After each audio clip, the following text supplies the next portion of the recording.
Hii ni Skyworld Television. Jina langu ni Emmanuel Poni, nikiripoti kutokea Tanga. Jeshi la polisi mkoani humo limefanikiwa kuwatia mbaroni jumla ya watuhumiwa 8 wanaohusishwa na mfululizo wa matukio ya kihalifu yaliyotokea katika wilaya za Kilindi, Handeni na jiji la Tanga kuanzia mwishoni mwa mwezi Machi mwaka huu.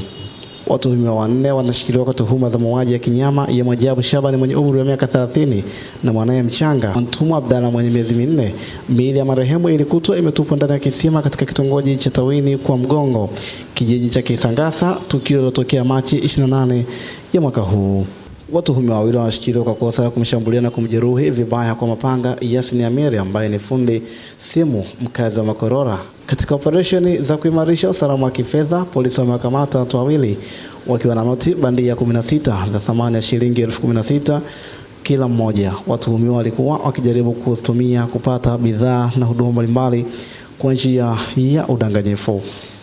Nikiripoti kutoka chumba cha habari, mimi ni Emmanuel Po, hii ni Skyworld Television. Jeshi la polisi mkoa wa Tanga limefanikiwa kuwakamata na kuwashikilia watuhumiwa 8 kwa tuhuma za kuhusika na matukio matatu yaliyofanyika maeneo tofauti katika mkoa wa Tanga.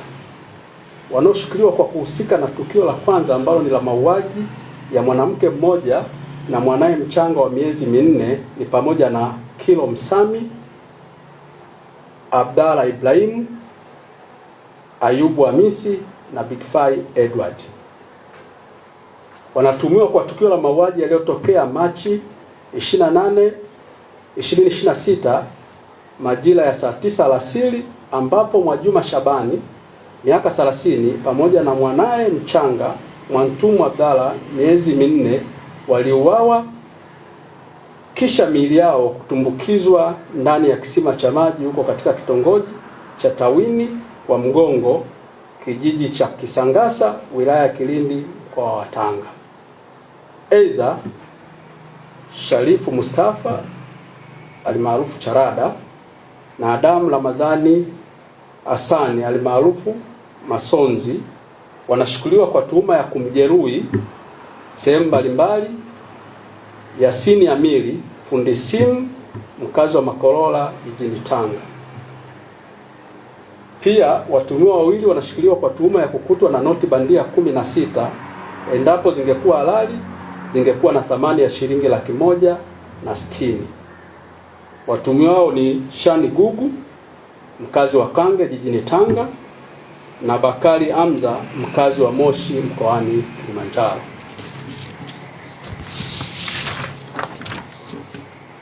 Watuhumiwa hawa fedha hizo bandia wanatuhumiwa pamoja na kukutwa nazo, lakini walikuwa wakizichanganya na fedha nyingine halali ili kupata bidhaa na huduma.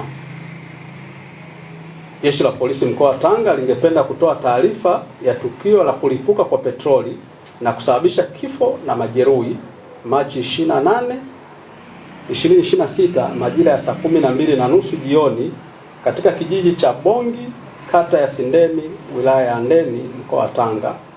Moto huo ulisababisha kifo cha mtoto aitaye Nilam Ramadhani mwenye umri wa miaka 8. Waliojeruhiwa na wanaendelea na matibabu hospitalini ni Mutaza Abdalla, Latifa Michael na Shafi Abdalla. Aidha, katika msako wa watu wanaotumia vyombo vya moto bila kuwa na namba za usajili, jeshi la polisi mkoa wa Tanga limefanikiwa kukamata pikipiki 11 zisizokuwa na namba za usajili kwa maana ya plate number. Uchunguzi unaendelea ili kubaini uhalali wa pikipiki hizo na sababu za kutokuwa na namba za usajili, ili hatua zingine zifuate kwa mujibu wa ushahidi utakaopatikana na sheria.